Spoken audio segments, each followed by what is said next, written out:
Okay, I want to talk about what I packed for my trip to Peru. I went on the 10-day trek with Mountain Lodges of Peru. And when I was packing and preparing, there wasn't a lot on their website about, how things would work. And so I want to share the process that I went through. I'm just now finishing the trek. I'm still in Lima at the apartment that I rented here on my way back to the US. Before I get back and I throw everything in the washing machine and get rid of this pack, I wanted to take a minute to share a little bit about what I learned. So I'll share specifically to my trek with Mountain Lodges of Peru, which was fantastic. I'm not going to in this video talk about the actual trek itself. I'll do that in another video. I really want to focus on what I packed and what worked. And so when I was booking, I knew only a few things, which is, and these are the criteria for me.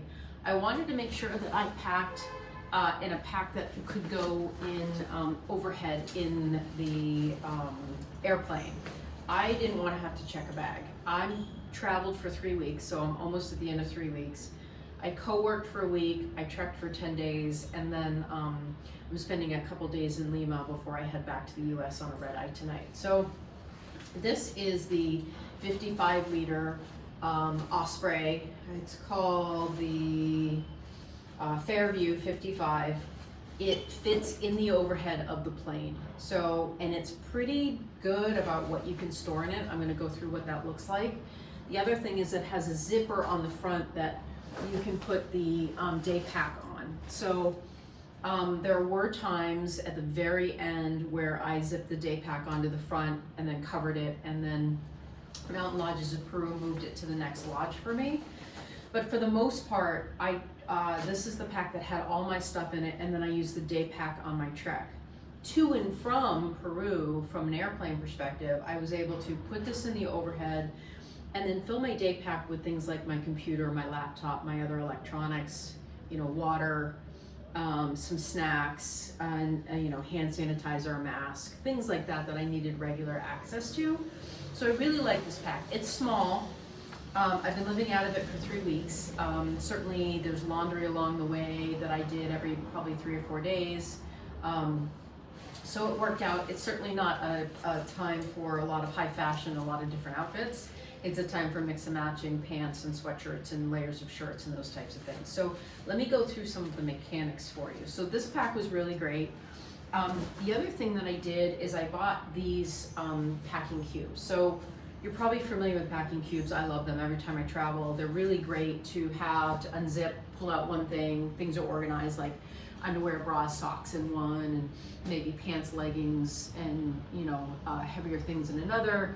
And then certainly, like, I have like a stack of shirts here and a stack of shirts here in these cubes. So these cubes are really great. What I like about these specifically, and I bought these for the trip, is that two things. They compress.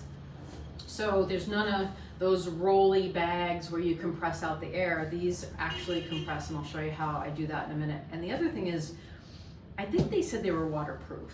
I never got to test that. I think, based on the materials, I think they were water resistant. I can't imagine them being waterproof. I guess I could test it. But the reason I got these specifically for this trek was that I love the cube theory, but I wanted to be able to compress them without using those compression bags, because I thought that my things were going to be thrown into a duffel bag for Mountain Lodges of Peru and then put on their mules and their horses to take to the next lodge. So when you trek, you actually take your day pack. And most people had a bigger day pack than the one that I have here that came with this setup. Most people had like the regular, the bigger size pack, but they brought like a suitcase and threw all their stuff into a duffel bag. This was an okay size for me for trekking, really. You don't need a lot. Some water, your rain gear, some snacks, your photography, like your, video, or your phone, or your video equipment, or whatever it is that you're taking. So that size day pack actually really worked for me. So I thought I might have to throw these all into a duffel bag that then went onto the mule and went on. But in the end, Mountain Lodges of Peru just said, no, just keep it all in here. This bag actually works. It's not a suitcase. They threw it in the bag, they threw it on the mule, and they took it to the next lodge. So it really, really worked out. So when I got these, I thought, oh, they'll be waterproof. They'll be, I don't know if the duffel bag's waterproof. I'm not sure how it works. So, but in the end, these were really, really great. So these were really key. The other thing I got for our containers was I got this for my shoes. So I ended up packing 3 pairs of shoes. I had hiking sandals, which I did not use hiking, but I used like in the lodge and then in more casual before and after my trek when I was touring Cusco or touring Lima. And then I had these hiking sneakers that I really like as well. The truth is, these hiking boots, if you do any hiking, know they can be hot and sweaty and cumbersome and just awful. So, I got the regular, hiking boots. So a couple things I did. I bought a pack of this all pack water resistant because I thought, okay, I can put these on the outside of my pack if my pack is too full, then my shoes aren't going to get wet. The other thing that they did is they protected my boots or my shoes from my clothing. So a couple things that I did. I saw this on another person who had packed their things. This is actually a shoe like what cleaners use or carpet cleaners use when they go into your house. They'll put the covers on their shoes. I brought these, and I'm really glad I did, because if you do any hiking, you'll certainly on this trek there were llama poop everywhere, goats, cows, dogs, you name it. And so I really wanted to keep. I would set my shoes in my shower at the end of the day and rinse it out. But if I couldn't or there wasn't time, I would just cover this boot and then stick it in my bag if that was the case. These are pretty big and hefty, and they kind of squish into this bag, which is really nice. What I ended up doing in the end was actually putting this right in. I didn't attach it to the outside. I thought I would. I could if I had to, if I ran out of space. But this ended up fitting at the top of my pack really well with all the other packing cubes, and it kind of kept my boots really tight together. When I was wearing my boots, then I could stick my sneakers and my sandals actually in here together into this pack and put it in my bag, so it kind of worked out. If I was hiking, I obviously was wearing these day after day. If I was in an environment where I was either like touring or working somewhere and I just needed some casual shoes, or if I was doing a little bit of walking but didn't need to support my ankles, I would wear these. That's 3 pairs of shoes for a journey that for 3 weeks basically I carried them, and it actually really worked out. So these packing, so let me talk specifically to the packing cubes. And admittedly, I am missing a few things. At the end of my trek, I gave a jacket and a vest that I had, 2 mountain lodges of Peru with a pair of socks and some other things that I had that were kind of old for me, that I had picked up along the way in my life and I had worn over there, but that I wanted to donate back to the community. So Mountain Lodges of Peru will take the items that I'm not taking back with me, and they'll actually bring them back into the community and give them to the families, which I thought was really great. So I gave up things like my leftover sunscreen, my leftover bug spray, a vest, a jacket, a pair of socks or 2, and I think an old pair of pants that I had that I really didn't need to bring back with me, that were a little loved, but certainly in great enough condition to donate. So a couple things, let me show you. So I was also able to bring back obviously some goodies from Peru as well, some gifts, some amazing coffee, some little trinkets.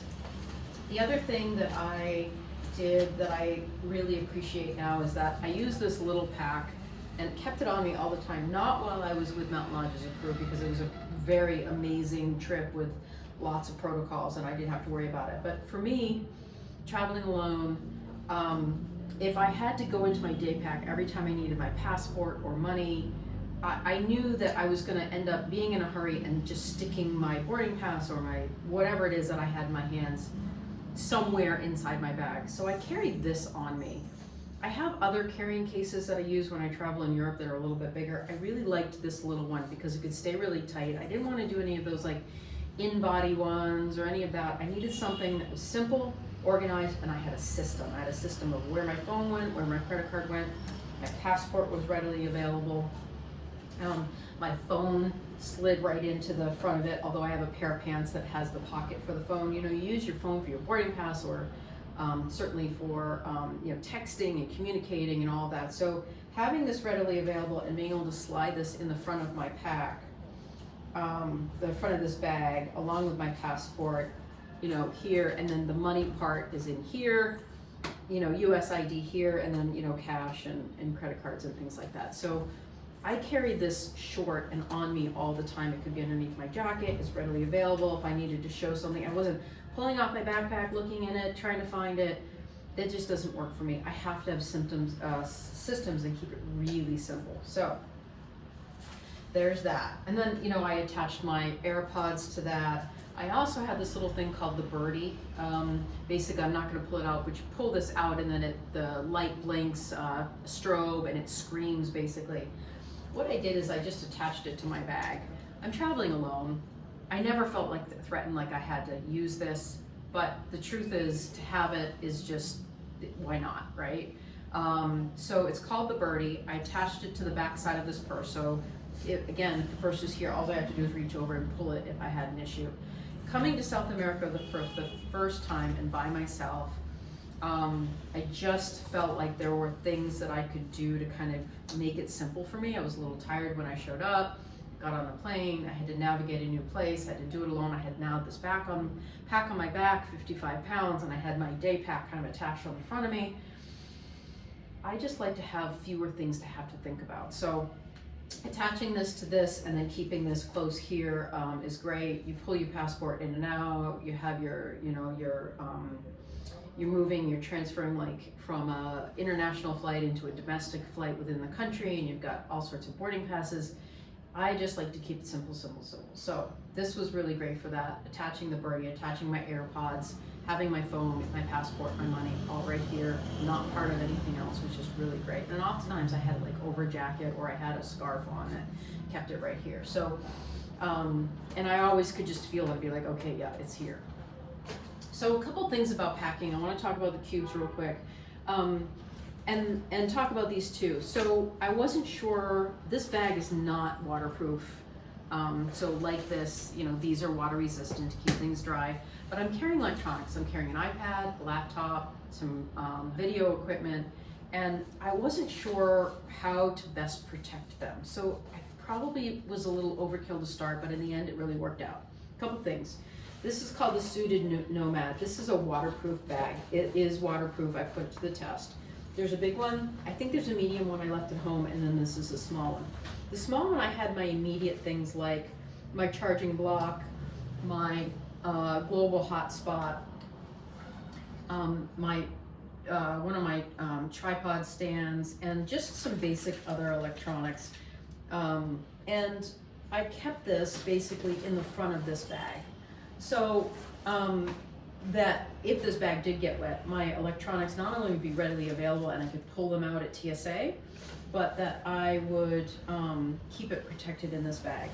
And then the other thing I had, which I didn't use, I slid into my bag, was this as well. So this is for a laptop. So it comes with this pad on the inside, which I could actually fit my 13-inch MacBook and my iPad in here. And then you slide it into this bag, which is basically waterproof. It's not in here, it's in the other room, but you'll get the point, right? And then you just, and I actually could slide it into the back side of my day pack with both of them in it. In the end, what I ended up doing is I ended up leaving this behind. I did not trek and go off on my trip with both my MacBook and my iPad, although I would have loved to have, but I wanted to disconnect for one, and two, I really didn't need it. I had a few things I had to do from a business perspective. I knew I needed my laptop for that I couldn't use my iPad for. So I just used this, actually slid my iPad into it, and some other little electronic things that I wasn't gonna need for the long-term trek with Mountain Lodges of Peru. And I folded it up and I stuck it in a bag with a bunch of other things I didn't need from the trek, like my pillow for the airplane, and some other things like maybe a few shirts that I overpacked and knew I wouldn't need. I was really trying to skim down for my lodge to lodge trek, and so I ended up leaving this behind, which actually worked out because now I knew it was protected. It was in storage at the hotel, but I felt like it was more discreet and I could just kind of keep it, well protected, my iPad well protected. I slid my iPad or my MacBook into here. Mountain Lodges of Peru, actually, when they move you from lodge to lodge, you go off and you trek, but they move your luggage. You don't carry your big pack. They move your luggage, and you'll either put it in a duffel bag with them, or in my case, they just left it in my 55-gallon.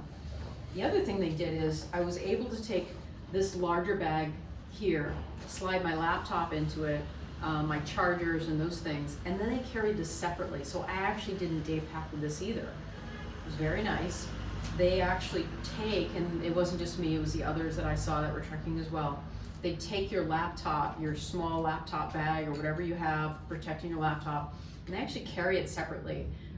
These bags, when they put them on the mules or the horses to move them to the next lodge, they cinch them down onto the horses that are very capable. They do this, they're trained, they do all, I mean, it's just amazing. I'll talk about that another time, but this actually became a great, simple, waterproof bag for my laptop, and then like my chargers and other things that I didn't need to carry with me during the day when I was shooting or, video or otherwise while I was trekking. So this really worked out, and I knew it was waterproof, and it was well protected. So these two bags really worked out. This one in my day pack, this one was the one that had my electronics that was going lodge to lodge, and then this one I ended up wrapping my iPad in and leaving at the hotel until I came back 10 days later. So oddly enough, it kind of worked out. At first I thought I was overbuying. I'm like, oh my God, Amazon's coming to my house again with more stuff.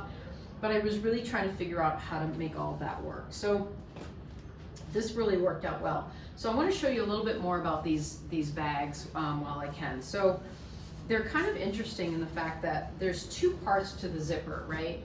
So here's a fully open bag. You can see how thick it is, right? And I have actually my rain jacket, my rain pants, and 2 pairs of shorts in here right now. So when it's fully open, it's kind of like a carry-on suitcase, right? You typically have another zipper that allows it to be a little bit wider. That's pretty much how these work. So all you do is, it's fully open like this. Let me show you. I'll stick in, here's 2 more pairs of pants, right? So here's one that's got like a flannel lining, and here's a thin one. I use both of these on my trek depending on the weather that day. And you basically take them and you just slide them in like this. And this kind of like nylon-like material is a little flexible, which is great. So you do the primary zipper, and here, just in order to make it a little dramatic, I'll even do this. I'll add here's a hat, slide that in. Here's more of a floppy hat for the sun. One was to keep you warm, one was the sun. And then I'll throw in 2, this is a neck guard. You'll definitely want to pack one of these. They're really great. I used it to cover my ears when it was windy. I used it to keep the sun off my neck. If you trek, you probably know about this already and don't need me telling you that, but for me it was a fairly new concept because I'm not a trekker. I'm somebody who wanted to go on this really great journey. I did a little training for it, but I had to learn a lot, so that's why I'm sharing this. So now you see it's zipped up, and now you get to, there's a second zipper that allows you to basically cinch down the wide part and make it really thin. So let's see if I can do this with a level of grace while I'm recording. You saw everything I have in there. It's my complete rain gear, 2 pairs of pants, 2 pairs of shorts. It's a little tight towards the end, and sometimes I have to literally sit on it. If you're as old as I am and in your 50s, you remember parachute pants, and it's basically what these feel like. It's like parachute material. Let's see if I can get it closed. With a level of grace while recording, right?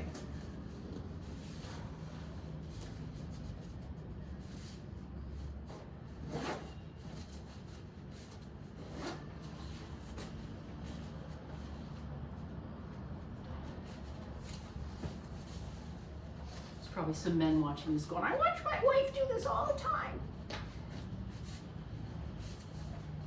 Basically, it's like getting the air out like you would do when you were rolling those vacuum bags or using your vacuum cleaner. If I didn't have a camera on me, I'd be on the floor sitting on this, but again, trying to do this with a little bit of grace.